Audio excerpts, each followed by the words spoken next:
بسم اللہ الرحمن الرحیم وبہ نستعین الحمد للہ رب العالمین والصلاة والسلام علی سید المرسلین وعلی آلہ وصحبہ اجمعین ومن تبعہم بإحسان الی یوم الدین. اعوذ باللہ من الشیطان الرجیم. بسم اللہ الرحمن الرحیم. وَكُلُوا وَاشْرَبُوا حَتَّى يَتَبَيَّنَ لَكُمُ الْخَيْطُ الْأَبْيَضُ مِنَ الْخَيْطِ الْأَسْوَدِ مِنَ الْفَجْرِ. محترم حاضرین، رمضان کے فضائل، روزے کے فضائل پر کچھ باتیں ہوئی. آئیے اب رمضان اور روزوں سے متعلق بعض ضروری اور اہم مسائل پر نگاہ ڈالیں. حضرت حفصہ رضی اللہ تعالی عنہا سے مروی ہے، وہ کہتی ہیں کہ نبی صلی اللہ علیہ وسلم نے فرمایا من لم یجمع الصیام قبل الفجر فلا صیام علیہ. جو شخص فجر سے پہلے، فجر صبح صادق، اس کے نکلنے سے پہلے یعنی رات کے وقت میں ہی، رات کے کسی حصے میں ہی جس شخص نے روزے کی نیت نہ کر لی ہو تو اس کا روزہ نہیں ہے. یہ روایت سنن ابو داؤد اور ترمذی اور بعض دوسری کتابوں میں مروی ہے. اکثر محدثین اسے مرفوع مانتے ہیں، لیکن امام بخاری اور کئی محدثین اس کو موقوف مانتے ہیں. موقوف اور مرفوع کا فرق آپ جانتے ہیں.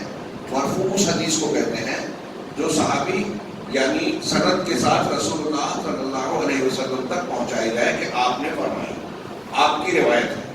اور موقوف کہتے ہیں کہ جو روایت صحابی پر جا کر رک جائے، صحابی یا صحابیہ کا قول ہو اور وہ چیز بیان کرے تو اسے موقوف کہا جاتا ہے.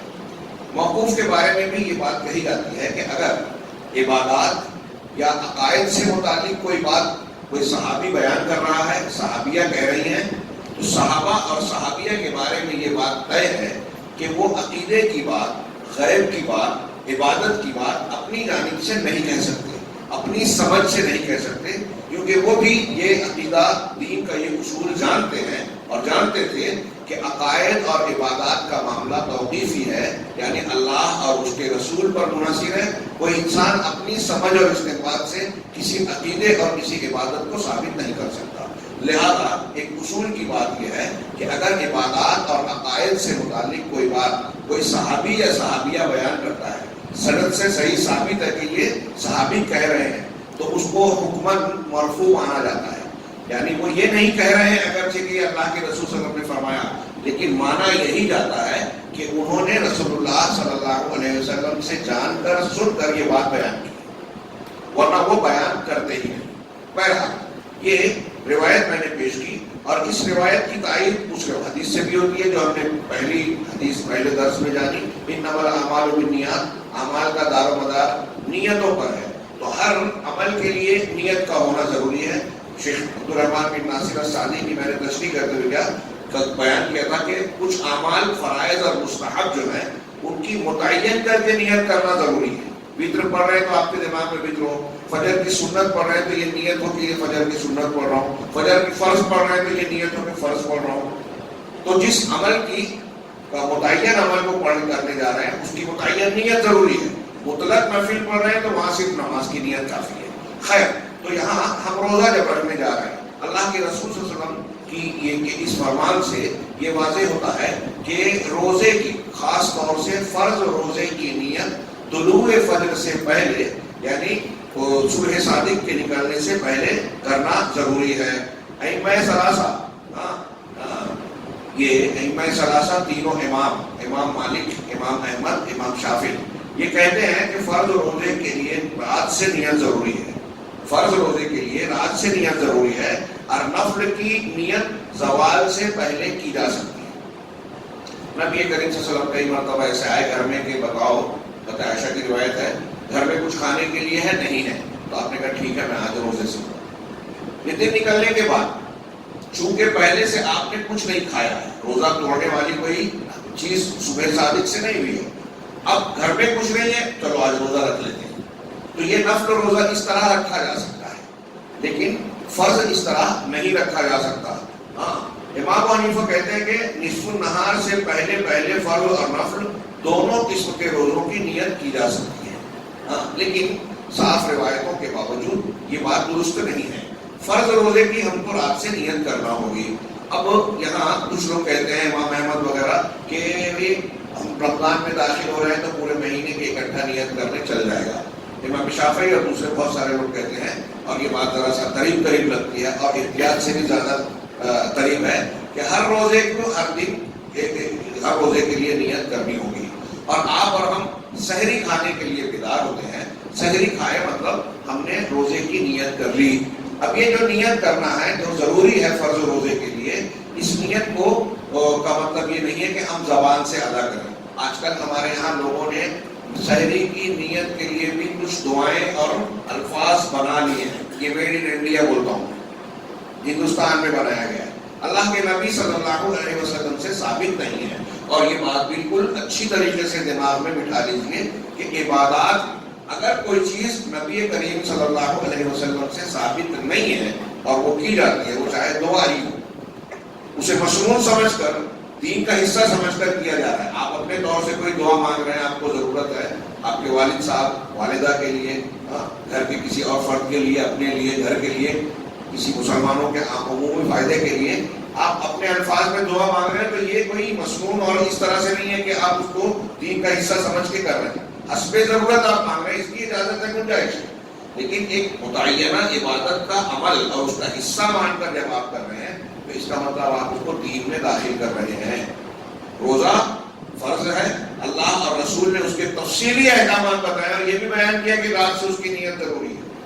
تو کیا اگر الفاظ سے نیت کرنا مصنون اور شرعی طریقہ ہوتا تو اللہ کے رسول صلی اللہ علیہ وسلم اسے بیان نہ کرتے؟ یقیناً کرتے. تو نیت دل کے ارادے کا نام ہے. یہاں روزے کے لیے بھی آپ کا ہمارے دل کا ارادہ کافی ہے. اور ہم نے سحری کھانے کے لیے نیند سے بیدار ہوئے ہم، تو یہ ہماری نیت ہو گئی. ہم سحری کھا رہے ہیں، مقصد کیا ہے کہ روزہ رکھنا چاہتے ہیں، یہ نیت ہو گئی.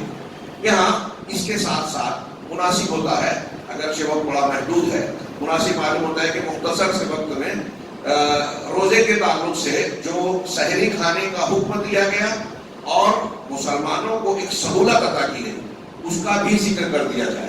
ابتدائی اسلام میں یہ حکم تھا پہلے سے جو چلا آ رہا تھا کہ ایک آدمی روزہ رکھا، اگر وہ افطار کر لیا، کھانا کھا لیا، ایک مرتبہ وہ سو گیا، تو اب دوبارہ گھنٹے، 2 گھنٹے، 4 گھنٹے کے بعد اس کی آنکھ کھلے بھی تو وہ دوبارہ کھا نہیں سکتا، اپنی بیوی سے مل نہیں سکتا، ہم بستری نہیں کر سکتا.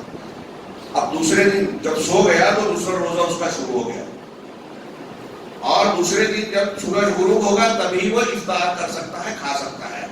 یعنی اس کا روزہ وصال کا ہو جاتا تھا. اس طریقے سے ایسے کچھ واقعات ہوئے کہ کھیت ویت میں کام کرنے کے بعد بعض صحابی گھر آئے کھانے کے لیے، گھر میں کچھ تھا نہیں، روزے سے تھے. بیوی نے کہا کہ ہمارے گھر میں تو نہیں ہے، میں پڑوس سے کچھ انتظام کرتی ہوں. اور وہ پڑوس سے انتظام کرنے گئی، واپس آئی تو وہ صحابی سو گئے. بڑے افسوس کا مقام تھا. یعنی وہ تھکے ہارے، پہلے سے بھوکے، گھر میں کھانے کے لیے کچھ نہیں، اور پھر سے نیند آ گئی. اب جب نیند آ گئی تو کل کا روزہ شروع ہو گیا، دوبارہ کھا نہیں سکتے. ایسے ہی خواتین کے معاملے میں انشاءاللہ وہ کل کے درس میں پڑھیں گے کہ عورتوں سے بھی نہیں مل سکتے، تو اس پر بھی صبر کرنا لوگوں کے لیے بہت مشکل تھا. اللہ تبارک و تعالیٰ نے اس سلسلے میں جو ہے اس امت کو رخصت عطا فرمائی. حضرت عدی بن حاتم رضی اللہ تعالیٰ عنہ کی روایت ہے، آپ نے فرمایا لما نزلت حتی یتبین لکم الخیط الابیض من الخیط الاسود، جب یہ آیت نازل ہوئی کہ سفید دھاگا کالے دھاگے سے الگ ہو جائے، یہاں تک کہ سفید دھاری کالے دھاری سے الگ ہو جائے. عمدت الی عقار اسود، اس سے آیت سے پہلے کا ٹکڑا ہے، وَكُلُوا وَاشْرَبُوا حَتَّى يَتَبَيَّنَ لَكُمْ الْخَيْطُ الْأَبْيَضُ مِنَ الْخَيْطِ الْأَسْوَدِ، کہ کھاؤ پیو. رمضان کی رات میں اس آیت کا پہلا حصہ ہم کل پڑھیں گے کہ اللہ تبارک و تعالیٰ نے روزے کی رات میں تمہاری بیویوں سے ملنا حلال کر دیا ہے. انشاءاللہ وہ کل کے درس میں آئے گا.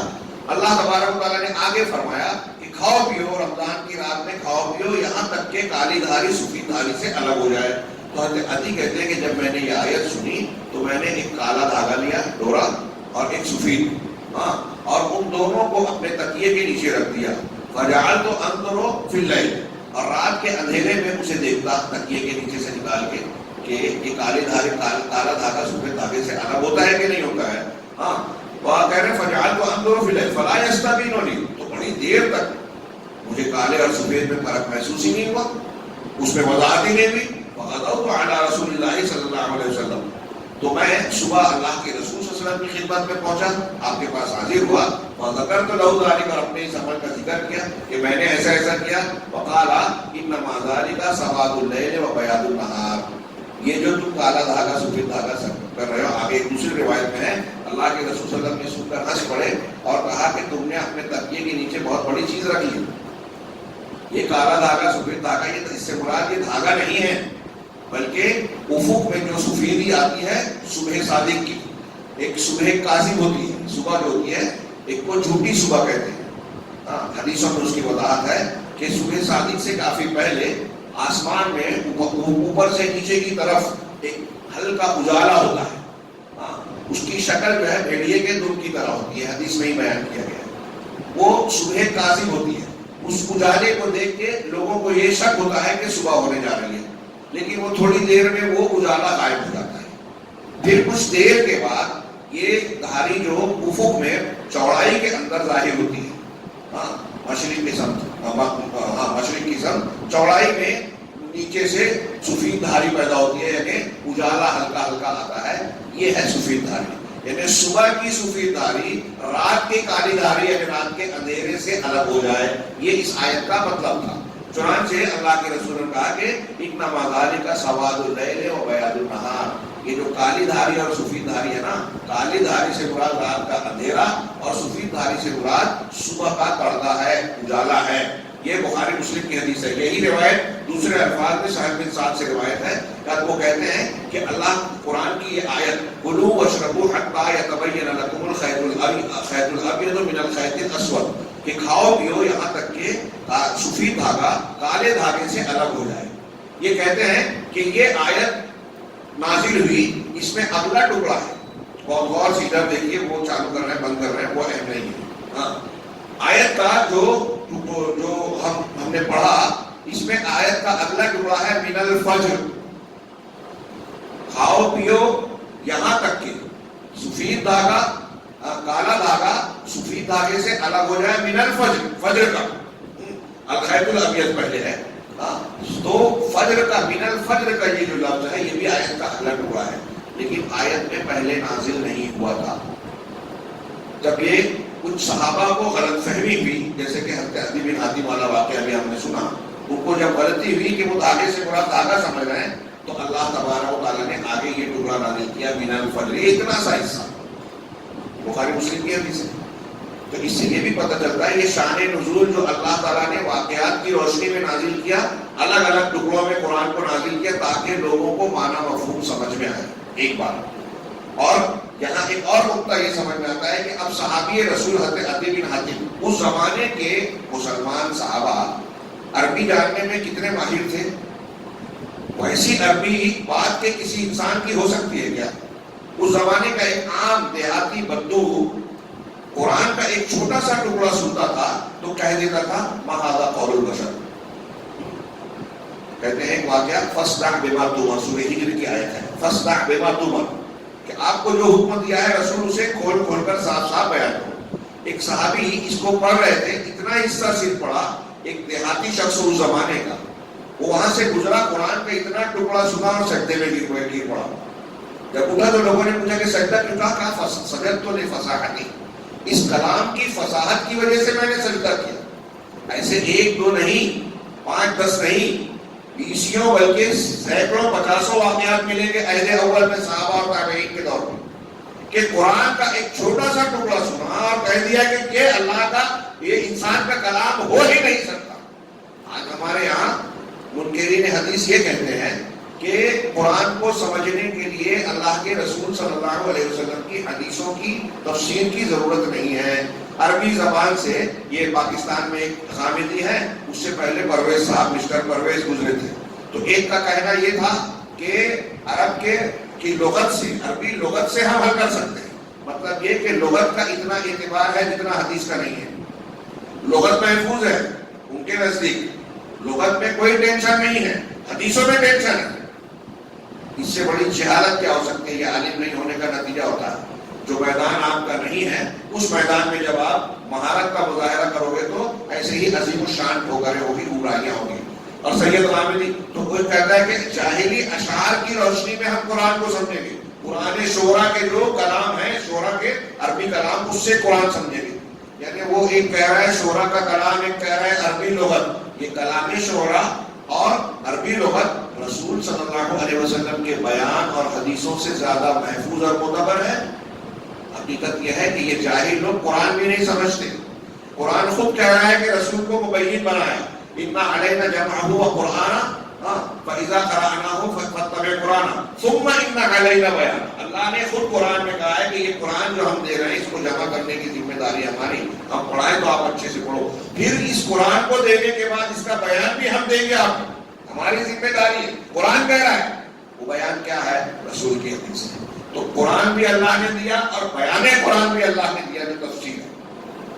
یہاں ہم دیکھ رہے ہیں کہ ایک صحابی ادیبی ناطق جو عربی یہ سید غامدی پرویز سے کروڑوں گنا زیادہ اونچی جانتے تھے، ان کے جیسی عربی بات کے لوگوں کی نہیں تھی۔ عربی جاننے کے باوجود قرآن کی آیت کو سمجھنے میں غلطی ہو گئی ان سے۔ جب سفید دھاگا اور کالا دھاگا، رات کا اور سفید صبح کا اجالا، یہ مراد دیا گیا قرآن میں، تو انہوں نے اپنے تکیے کے نیچے دھاگا رکھ لیا اور نبی کریم صلی اللہ علیہ وسلم نے اس کی وضاحت کی اور قرآن نازل ہوا۔